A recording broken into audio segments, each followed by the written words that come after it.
Hi everyone, welcome to my channel or welcome back to my channel. My name is Sardar and I make YouTube videos about my plants. I have been using Pon for all of my collection for over 4 months now, and in this week's video I will be answering your questions about Pon and anything about Pon really. So if you're interested in that, then keep on watching.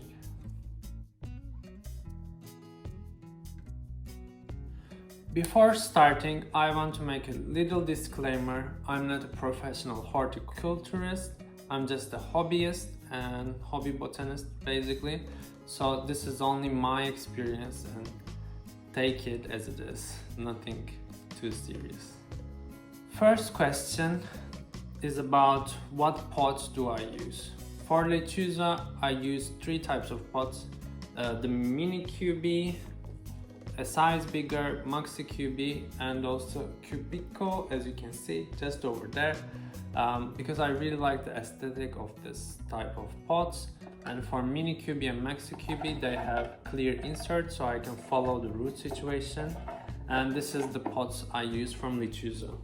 Apart from that, I use Elho self-watering systems as well. It's something like this. It requires 2 pots going into each other.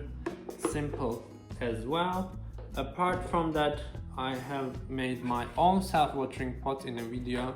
You can watch it on my channel if you would like to. And for that I use orchid pots from Elho again, and just clear plastic orchid pots inside one another. These are the ones that I use with the water reservoir. And apart from that, for my smaller plants, I just use Pon, like a regular substrate, and I put it in a pot, basically any type of pot. But these are the ones that I use with reservoir self-watering pots, and the other ones I just used regular pots. I'm gonna add a picture here, and I will reference to this picture further in the video as well. Second question came from someone experimenting with DIY pots. The question is, what kind of rope is in the original pots? In the original pots, they use some sort of polyester wick, and that's what I used in my self-watering pots as well. The third question is again about some DIY experimenters, and they have asked about my thoughts on DIY substrate that's equivalent to Pon.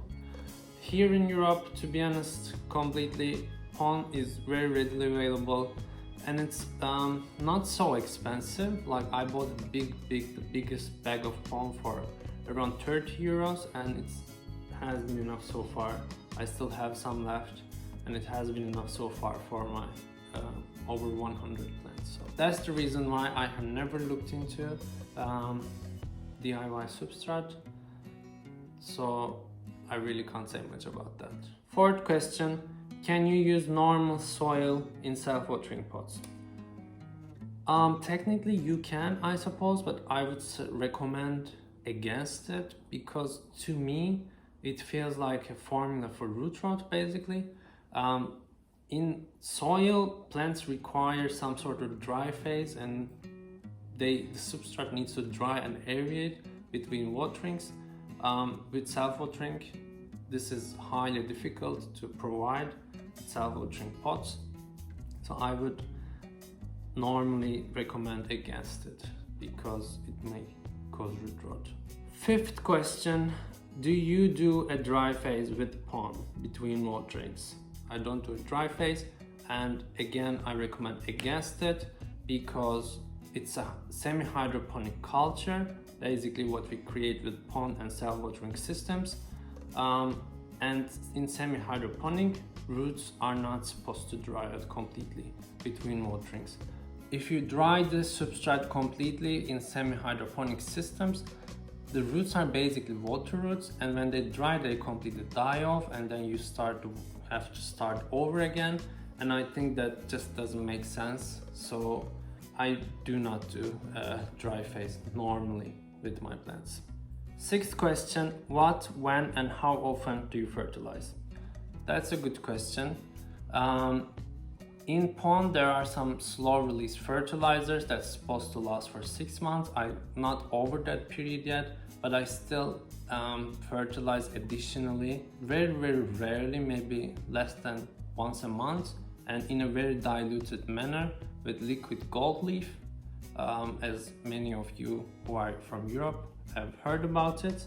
But once I skip the 6 months period, I will definitely use it in a more programmed manner. But I am also considering maybe replacing the slow release fertilizers that are in pond. I haven't looked into it yet, and I haven't researched it. I haven't maybe tried anything out, so I can't recommend anything specific about it just now, but I'm thinking of just buying some slow release fertilizer capsules that just to put in pond, so that I can just forget about it for the next 6 months as well.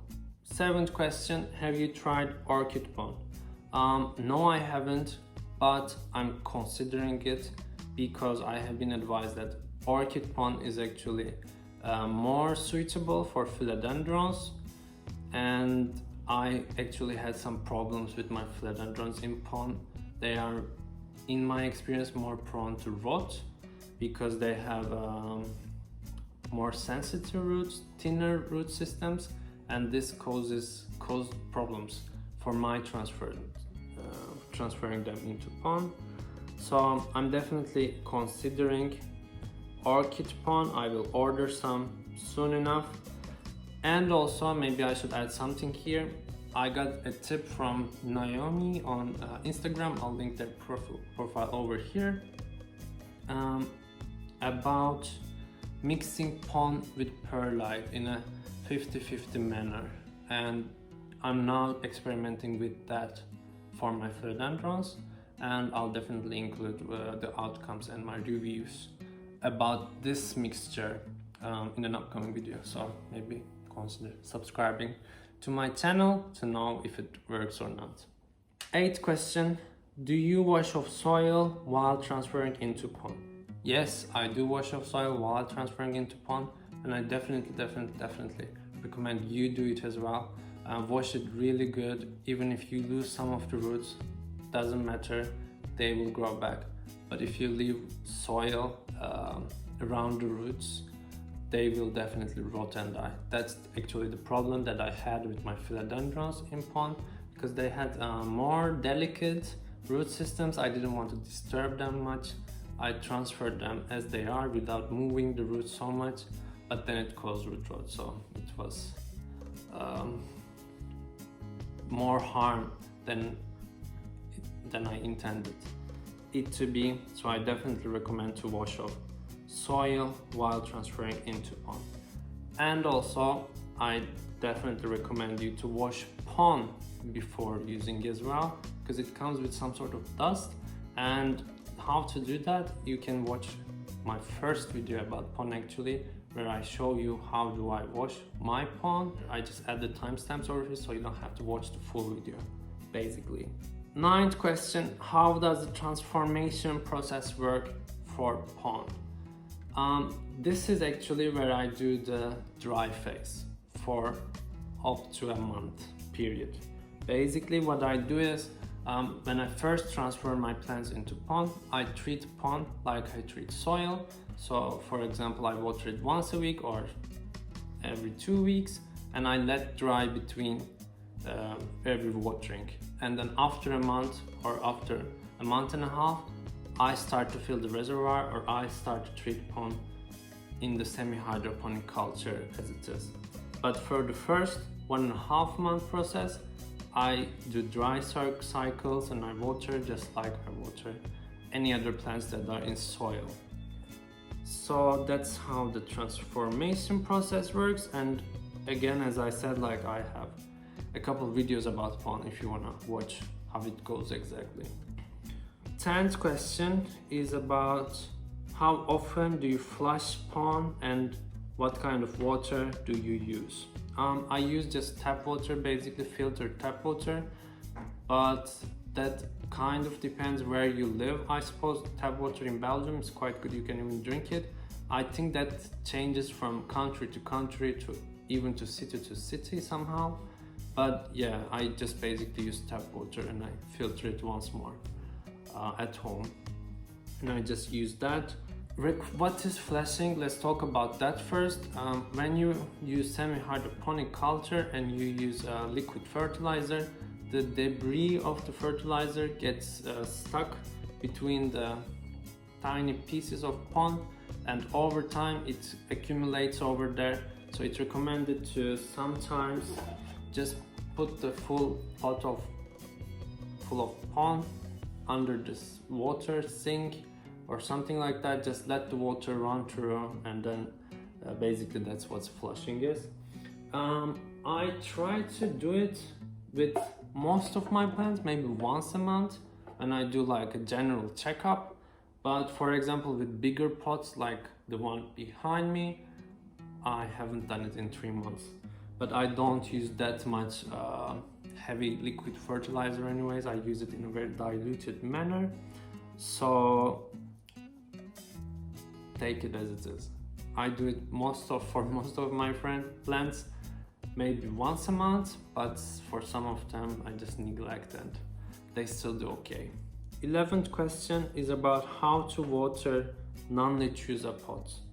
Yeah, basically for Lechuza pots or Elho self-watering inserts or the DIY self-watering pots, just fill the reservoir. That's all it's required. What I like to do is to take the pot out of the decorative pot or the reservoir and just like water it properly. And when I fertilize it like this, so the fertilized water just goes through, and then fill this part with fresh water. Put it in fresh water. I don't use fertilized water in the reservoir. That's how I water the ones with water reservoir, and the rest I try to use a big tray, water tray basically, and I just bottom water them. I just let them sit over there inside a big tray. Hopefully, as you can see over here in this picture, I just let them sit in a big tray, and I control it like maybe every week if there's 1 centimeter of water or not. It dries off from time to time because there's a heat mat underneath, as you can see. But yeah, that's completely okay. I just check it maybe once a week, that's all. 12th question is how often do I water? I think we kind of answered this question, but to be completely fair, let's give it another try. With the ones with reservoir, I just fill the reservoir, not even to the top level, because I like to change the water maybe once a week when I flush with fresh water. I don't like the water to sit down there and go bad or anything like that. I just want to give my baby some fresh water every month, and it doesn't actually like ever dry up completely, even if I don't feel it like fully full. So for the ones with water reservoir, maybe once a month I just change the water, but basically they're always in water somehow. And for the ones in the tray, whenever I see that they're going to dry, once a week, let's say. Yeah, that's how often I water. 13th question, have you tried propagating in pond? No, I haven't tried propagating in pond. I'm a firm believer of water propagation because I'm a control freak and I like to see what's going on.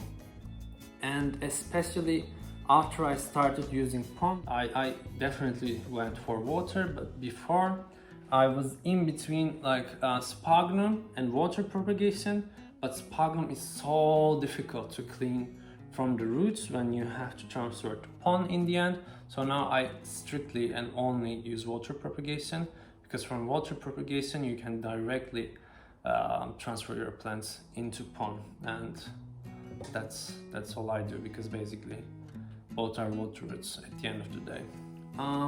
14th question, what are the benefits of using pond? For me, by far the biggest benefit is the easiness of using pond. What I mean by easiness, it has decreased the amount of time I spend for my plants immensely. I can't even describe you. Like it made my life so much easier because I just fill the reservoirs and forget about it for a month. If I just have to make a round of like maybe half-hour check every week on a Sunday, and I'm good with watering.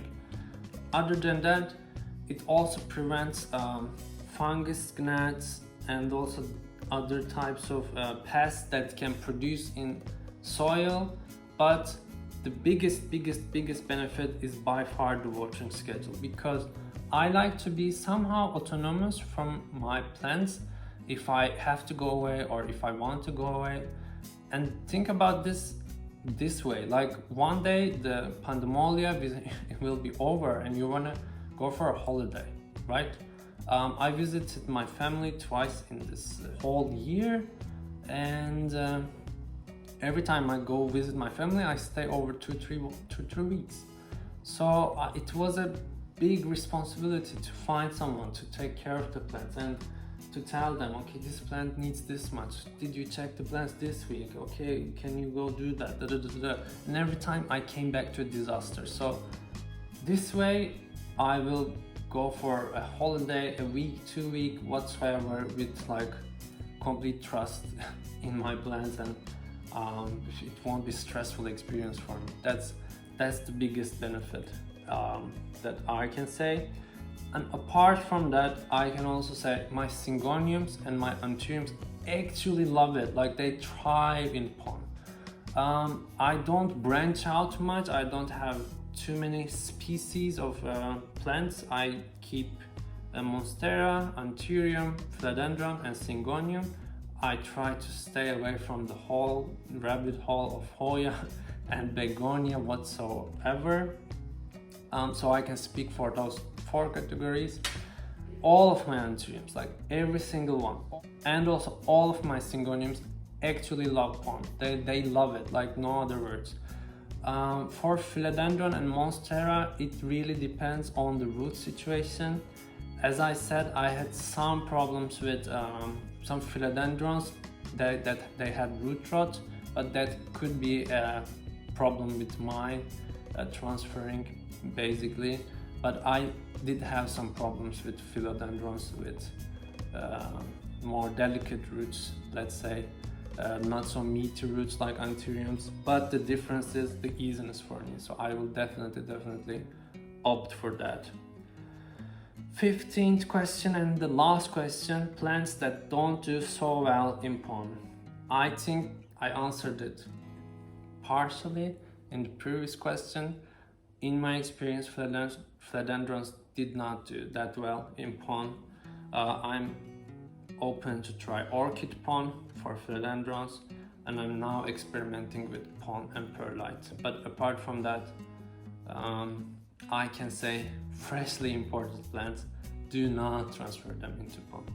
That's like some sort of horror story. It's gonna come up in a video in a few weeks, I suppose. But if you have watched my previous videos, I imported from Ecuador recently and I transferred them directly into pon. That didn't go well, I can tell you this much. I don't recommend that, so don't put your freshly imported plants in pon. They don't do so well.